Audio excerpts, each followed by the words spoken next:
ሆሊውድን ያስደነገጠው የቻይና ኤአይ ሚስጥር። የቻይናው የቴክኖሎጂ ኩባንያ ባይትዳንስ አዲስ ያስተዋወቀው መተግበሪያ ሆሊውድን አስደንግጧል። ቲክቶክን የሰራው ባይትዳንስ ኩባንያ ለገበያ ያቀረበው አዲስ የሰው ሰራሽ አስተውሎት መተግበሪያ ሲንዳንስ ይባላል። ይህ መተግበሪያ ጥቂት ጽሑፍ ተሰጥቶት ወደ ቪዲዮ የሚለውጥ ሲሆን ማጀቢያ ሙዚቃና ንግግርም ይፈጥራል። ቪዲዮ የሚሰራበት ጥራት ከሆሊውድ ፊልሞች የሚተናነስ አይደለም። በተዋንያን መካከል የሚደረግ ንግግርን በሙዚቃም ያጅባል። በሲንዳንስ ተሰርቷል የተባሉና እንደ ማሳያ የቀረቡ ቪዲዮዎች እንደ ስፓይደርማን ያሉ ታዋቂ የሆሊውድ ገጸ ባህሪያትን ያሳያሉ። በማህበራዊ ሚዲያ ላይ ከፍተኛ ዕውቅናንም አግኝቷል። ሰላም ውድ የዱካ ኒውስ ቤተሰቦች፣ ለዕለቱ ወደ ያዝነው ዝርዝር ጉዳያችን ከማለፋችን በፊት ቻናላችንን ላይክ፣ ሰብስክራይብ እያደረጋችሁ አብራችሁን እንድትዘልቁ በትህትና ጋበዝን።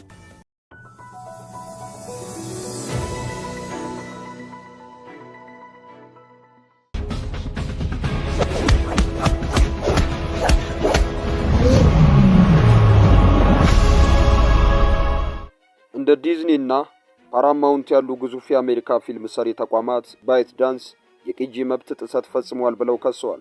ሲንዳንስ እንዴት ይሰራል? ሲንዳንስ የሰው ሰራሽ አስተውሎት መተግበሪያ በአውሮፓውያኑ ሰኔ 2025 ሲተዋወቅ እምብዛም ታዋቂ አልነበረም።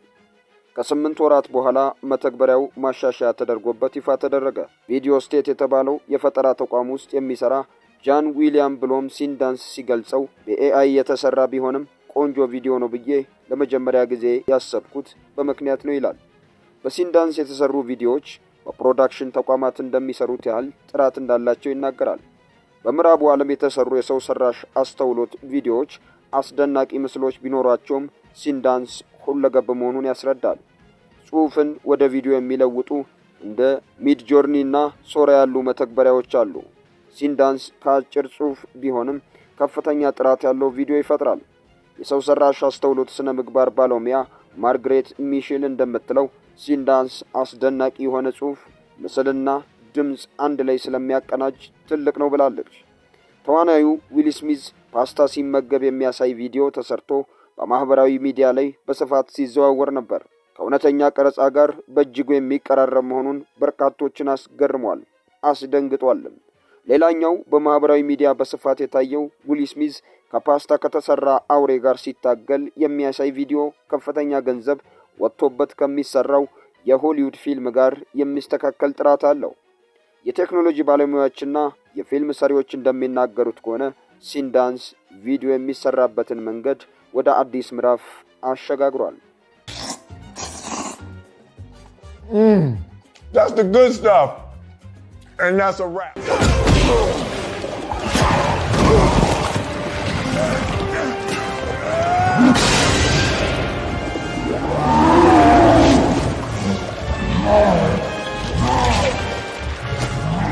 ሲንጋፖር የሚገኘው የአኒሜሽን ፊልም ተቋም ታይኒ አይላንድ ፕሮዳክሽን ባለሙያ የሆነው ቪዲዮ ኮውስ እንደሚለው በዚህ ቀደምት ሰራ ላይ ቀላል ያልነበሩ የድብድብ ትዕይንት የሚበዛባቸው ፊልሞች አሁን ላይ ቀላል እየሆኑ መጥተዋል። በእነዚህ ፊልሞች የተካነ ሲኒማቶግራፈር ወይም ዳይሬክተር አብሮን የሚሰራ ያህል እንደሚሰማን ያደርጋል ሲል መተግበሪያውን ያሞካሻል። ሲንዳንስ ከቅጂ መብት ጋር የተያያዙ ጥያቄዎች ተነስተውበታል። በሌላ በኩል የቴክኖሎጂ ኩባንያዎች የሚፈጥሯቸው መተግበሪያዎች ለሰዎች ቅድሚያ የሚሰጡ አይደሉም ተብለው ይታቻሉ። የሆሊውድ ባለሙያዎች እንደ ስፓይደርማን ያሉ ታዋቂ ገጸ ባህሪያት በመተግበሪያው ጥቅም ላይ መዋላቸውን አልተቀበሉትም።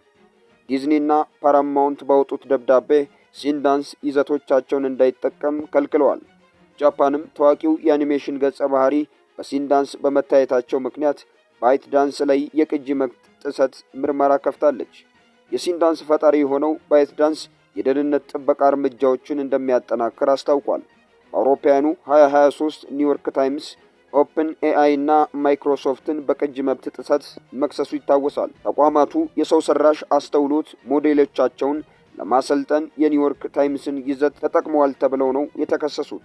ሬዲት ደግሞ ፐርፕሌክስቲ የደንበኞቹን ጽሑፍ እንዳወረደ በመግለጽ ከሶታል። ዲዝኒም ተመሳሳይ ክስ ጉግል ላይ ከፍቷል። ባለሙያዎቹ እንደሚሉት በሰው ሰራሽ አስተውሎት የሚሰሩ ይዘቶች የቴክኖሎጂ ውጤት መሆናቸውን በግልጽ ለሕዝብ ማሳወቅ አስፈላጊ ነው።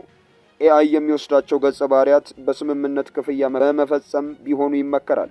በዚህ መንገድ ይዘቶቹን ያለ አግባብ ጥቅም ላይ እንዳይውሉ መከላከል ይቻላል። ኤአይ የሰራው ሶራና ዲዝኒ የ$730 ሚሊዮን ስምምነት ስለተፈራረሙ ከስታር ዋርስ፣ ፒክሳር እና ማርቨል ፊልሞች ይዘቶችን በመውሰድ ተፈቅዶላቸዋል።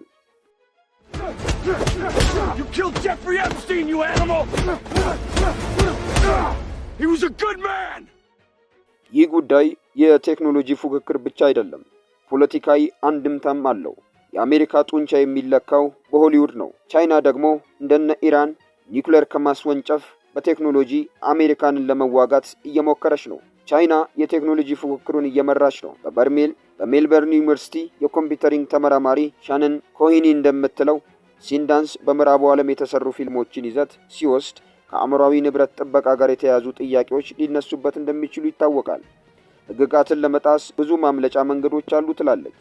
ሲንጋፖር የሚገኘው የአኒሜሽን ፊልም ተቋም ታይኒ አይላንድ ፕሮዳክሽንስ ባለሙያ የሆነው ዴቪድ ኮክስ በበኩሉ በጥቂት በጀት የሚሰሩ ትናንሽ ተቋማት ሲንዳንስን ሊጠቀሙበት ይችላሉ። እንደ ምሳሌ የሚጠቀሰው እያደገ የመጣው የእስያ አጭር ፊልም ኢንዱስትሪ ነው። እያንዳንዳቸው ከ2 ደቂቃ በታች የሆኑ 80 ምዕራፎች ያላቸው ፊልሞችን ለመስራት 140,000 ፓውንድ ያወጣሉ። ትዕይንት የማይበዛባቸው እንደ ቤተሰብ ድራማ ያሉ ይዘቶችን የሚመርጡም ብዙ ወጪ ስለሚያስወጧቸው ነው። ይህ ሲንዳንስ የተሰኘው የሰው ሰራሽ አስተውሎት መተግበሪያ ቻይናን በቴክኖሎጂው ዘርፍ መነጋገሪያ አድርጓታል። ተመራማሪዋ ሻነን የቻይና ሞዴሎችን አሁን የሚፈለገውን የቴክኖሎጂ ገጽታ እየተላበሱ ነው ትላለች። ባይት ዳንስ በድንገት ሲንዳንስን ይፋ ካደረገ ሌሎች በጊዜ ሂደት ይፋ የሚያደርጋቸው ቴክኖሎጂዎች ምን ሊመስሉ እንደሚችሉ ለመገመት ያዳግታል። ባለፈው ዓመት የቻይናው ዲፕሊክስ ሲለቀቅ ከቻት ጂፒቲ የተሻለ መሆኑን ምዕራባውያንን ማስደንገጡ አይዘነጋም። ቻይና የተራቀቁ ፒፖዎችን እያመረተች ሲሆን በሮቦቲክስ ዘርፍም አስገራሚ ግኝቶች አሏት። ቻይና በቴክኖሎጂው ዘርፍ ከፍተኛ ገንዘብ በማፍሰስ አሜሪካንና የተቀረቱን ምዕራባውያን ሀገራትን ትገዳደራለች። ሲንዳንስ በዓለም መነጋገሪያ ቢሆንም ሌሎችም በቻይና የቴክኖሎጂ ኩባንያዎች የተሰሩ ያሉ መተግበሪያዎች አሉ። በተለይ የቻይና አዲስ ዓመት አካባቢ የኤአይ ክብረ በዓል በሚመስል ሁኔታ አዳዲስ መተግበሪያዎች ይፋ እንደሚደረጉ የቻይና ጉዳዮች ተንታኝ ቢል ቢሾፕ ይናገራል። የአውሮፓውያኑ 2026 በርካታ የቻይና የሰው ሰራሽ አስተውሎት መተግበሪያዎች ገበያውን የሚቀላቀሉበት እንደሚሆንም ይተነበያል። 差不多得了哦，给你脸了是不？不装了，我会定审摊牌了。